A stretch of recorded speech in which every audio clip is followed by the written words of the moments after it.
Eh bien, 5 mois après le lancement de l'opération de restauration du domaine communal par les nouvelles autorités municipales, le bilan à mi-parcours reste mitigé au regard des fortes attentes des Librevillois. Jerry, Bougou, Bivigou, Arnaud, Mengue reviennent sur ce bilan d'étape.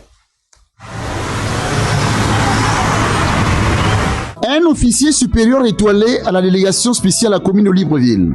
Un autre à la commune d'Ovendo. Un nouveau souffle à la commune d'Akanda.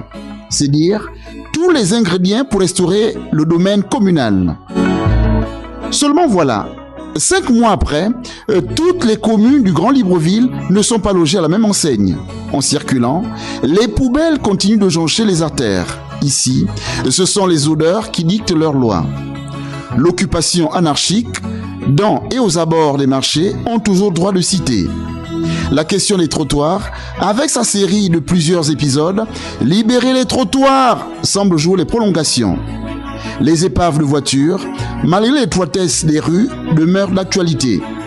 Les écriteaux, à démolir dans 72 heures, célèbrent chaque année des anniversaires.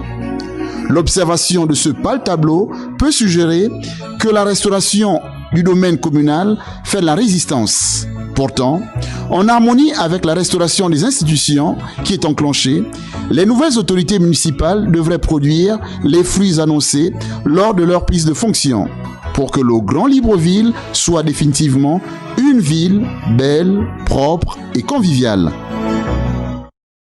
Devenu un phénomène réel dans la capitale gabonaise, l'insalubrité continue de dicter sa loi malgré les multiples opérations lancées par les autorités municipales. Il y a donc lieu de se demander si l'autorité municipale détient toutes les cartes entre ses mains. Léa Bifan et Louis Bestar Lenyongo, reportage. En se fixant le défi de vêtir Libreville de ses plus beaux habits, il y a plus de 6 mois, le délégué spécial de la commune de Libreville et son équipe n'imaginaient pas que la tâche était loin d'être aisée.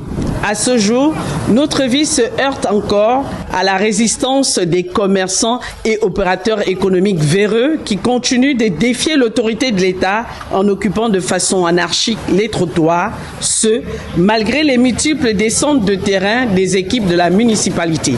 Il y a lieu de se demander si cette résistance n'est pas entretenue. À quoi sert la brigade mobile mise en place par la municipalité? Y a-t-il des passements de jambes, comme on dit en football, entre les agents municipaux et les commerçants?